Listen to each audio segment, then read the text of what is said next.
দর্শক, আসসালামু আলাইকুম। কানাডা থেকে সাকিব আজকে আপনাদের স্বাগত জানাচ্ছি। তো কানাডার ইমিগ্রেশনের অনেক ভালো মন্দ দিক নিয়ে আমরা কথা বলি। আজকে একটু কথা বলবো কানাডা ছেড়ে শুধুমাত্র ইউএসএ তেই 2022 সালে কতগুলি লোক চলে গিয়েছে। থাম্বনেলে দেখেছেন যে 2022 সালে কানাডাতে 1,26,000 মানুষ কিন্তু শুধুমাত্র ইউএসএ তেই চলে গিয়েছে কানাডা থেকে। আমাদের এই চ্যানেলে আমরা কানাডা নিয়ে প্রতিনিয়ত ভিডিও করে থাকি। যদি আমাদের চ্যানেলটি ভালো লাগে তাহলে অবশ্যই সাবস্ক্রাইব করবেন বা ফলো করবেন। আশা করি কানাডা সম্বন্ধে অথেন্টিক ইনফরমেশন আমরা সব সময় দিব। আর যেটা হচ্ছে যে বললাম যে 1,26,000 চলে গিয়েছে শুধুমাত্র ইউএসএ তেই, এবং ইউএসএ তে যে 1,26,000 চলে গিয়েছে সেটা যদি আবারও আমি যদি একটু নিউজটা দেখাই, নিউজটা দেখলে পরে নিউজটা পড়লে হয়তো বুঝতে পারবেন যে কানাডার সেটা হচ্ছে যে সিটিভি নিউজ, এবং সিটিভি নিউজ একজন ইমিগ্রেশনের এক্সপার্টকে দিয়ে তারা আলোচনা করার চেষ্টা করেছে যে কি কারণে কানাডা ছেড়ে 1,26,000 মানুষ শুধুমাত্র 2022 সালেই চলে গেল। মনে রাখবেন যে দর্শক, এই সংখ্যাটা কিন্তু যারা অবৈধভাবে গিয়েছে বা যারা কানাডায় ভিজিট ভিসা এসে অবৈধভাবে গিয়েছে বা রেফুজি ক্লেম করে গিয়েছে তারা না। এটা হচ্ছে যে কানাডার যারা নাগরিক, সেই কানাডার নাগরিকদের মধ্যে 1,26,000 নাগরিকই 2022 সালে ইউএসএ তে চলে গেছে। তো এই সংখ্যাটা যদি ইউএসএ তে দেখেন তাহলে ইউএসএ সংখ্যাটাই হচ্ছে এটা। তারপরে হচ্ছে যে যে দেশ থেকে যারা জন্মগ্রহণ করে সেই দেশে একটি আবার বড় সংখ্যায় মানুষ কিন্তু চলে যায়। তাছাড়া মিডল ইস্টের বিভিন্ন দেশ, ইউরোপে তেমন একটা যায় না, মিডল ইস্টের বিভিন্ন দেশে আবার চলে যায়, কারণ সেই জায়গাগুলিতে ব্যবসা বাণিজ্যের সুযোগ বেশি, চাকরি বাকরি, বেতন, ট্যাক্স কম, এইগুলি। তো যাই হোক, এই 1,26,000-এর একটি সংখ্যাতাত্ত্বিক তারা একটি বিশ্লেষণ দিয়েছে সেই, এবং তারা বলেছে যে 2022 সালে এই সংখ্যাটা কিন্তু 70 ভাগ বেড়ে গিয়েছে। 70 ভাগ বেড়ে গিয়েছে তার 21 সালের চেয়ে। 21 সালের চেয়ে, এবং যেটা হচ্ছে যে 2022 সালে যে 1,26,000 মানুষ চলে গিয়েছে, সেই 1,26,000-এর মধ্যে 53,000-ই হচ্ছে ক্যানেডিয়ায় জন্মগ্রহণকারী। অর্থাৎ 53,000 কানাডায় জন্মগ্রহণকারী, 46,000 হচ্ছে আমেরিকান বর্ন, হয়তো আমেরিকায় জন্মগ্রহণ করেছিল, জন্মগ্রহণ করার পরে কানাডা এসে চাকরি বাকরি করেছে, চাকরি বাকরি করে কানাডা থেকে আবার তার নিজ দেশেই আবার চলে গিয়েছে। এবং অন্যদিকে এটা হচ্ছে 46,000, এবং 30,000 হচ্ছে ইমিগ্রেন্ট, যারা প্রথমে কানাডায় অন্য একটি দেশ থেকে এসেছে, দেশে এসে তারা এখানে পড়াশোনা করেছে, তারা সেটেল হয়েছে, তারা পিআর পেয়েছে, তারা সিটিজেনশিপ পেয়েছে, সিটিজেনশিপ পাওয়ার পরে আবার চলে গিয়েছে। এই 1,26,000-এর মধ্যে এই 30,000-ই হচ্ছে এইটা।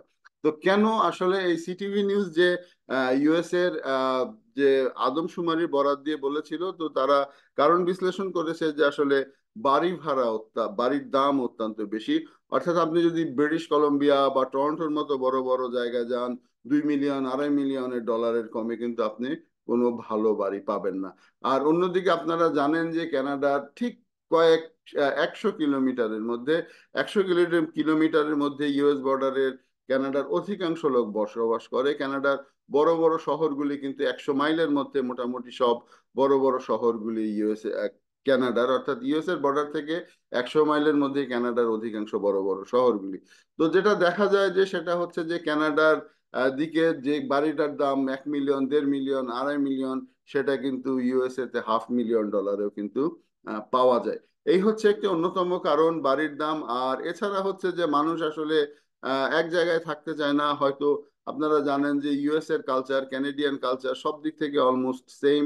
তো সেই কারণেও কিন্তু অনেকেই কানাডাতে চলে যাচ্ছে। ট্যাক্স একটি, কানাডা ছেড়ে চলে যাচ্ছে, ট্যাক্স একটি ফ্যাক্টর, যে সেটা হচ্ছে যে এত ট্যাক্স মানুষ গুনতে চায় না। কানাডায় আপনি যদি একটি বড় চাকরি করেন তাহলে 70%ও কিন্তু ট্যাক্স দিয়ে যেতে হয়। আর সাধারণ মানের চাকরি করলে আপনার GST, PST, CPP, carbon tax থেকে শুরু করে শত শত পরিমাণের, শত শত রকমের কিন্তু ট্যাক্স রয়েছে।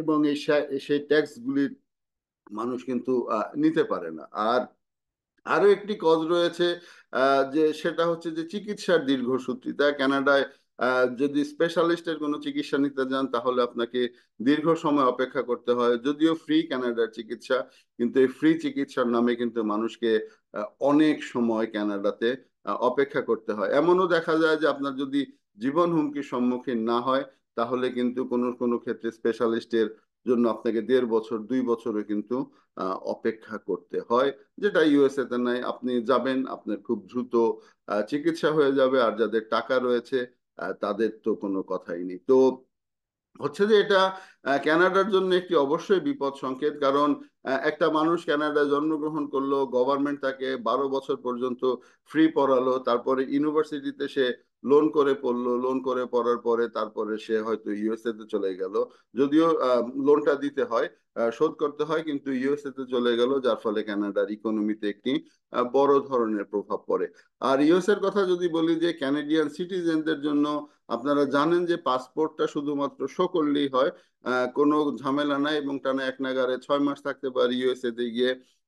ইউএসএ তে গিয়ে অনেক অবৈধ মানে যেটা কানাডায় সম্ভব না, কাগজপাতি ছাড়াও কাজ করা যায়, কিন্তু ক্যানাডিয়ানদের ক্ষেত্রে কাগজপাতি ছাড়া কাজ করার কোনো প্রয়োজন হয় না, কারণ তারা খুব সহজেই কানাডার জব মার্কেটে ঢুকতে পারে।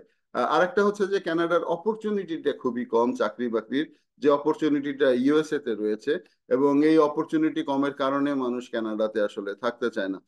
আপনারা অন্তত আমার চেনা পরিচিত অনেকেই ইভেন আমাদের এই চ্যানেলেও এসেছেন বছর দুয়েক আগে, তারাও কিন্তু এখন অনেকে অ্যাটলিস্ট 2 জন আছেন যারা এখন ইউএসএ তে চলে গিয়েছেন। তো সেটা হচ্ছে যে ইউএসএ অনেক বড় দেশ, সেখানে অপরচুনিটি বেশি, স্যালারি স্ট্রাকচারটা ভালো, ট্যাক্সটা কম, বাড়ির দাম কম, সমস্যা আছে, কিন্তু তারপরেও এই সমস্ত কারণগুলি আহ, মাথায় রেখে কানাডা ছেড়ে 2022 সালে 1,26,000 মানুষ চলে গিয়েছে। এটাই কানাডার জন্য বাস্তবতা। আহ জানি না কানাডার এ নিয়ে কোনো প্ল্যান আছে কিনা, নাকি আসো আর যাও এর মধ্যেই চলবে। তো এর মধ্যে ইকোনমির ইম্প্যাক্টটা কতটুকু সেটা ভাববার বিষয় আছে। কানাডায় কেন একটি বাড়ির দাম হবে আহ, মানে $2.5 মিলিয়ন, এটাও ভাববার সময় আছে। অর্থাৎ সব মিলিয়ে এটা কানাডার জন্য কোনো সুখকর খবর না। দর্শক, এতক্ষণ সঙ্গে থাকার জন্য ধন্যবাদ। আগামীতে নতুন কোনো বিষয় নিয়ে দেখা হবে। সে পর্যন্ত ভালো থাকবেন। আসসালামু আলাইকুম।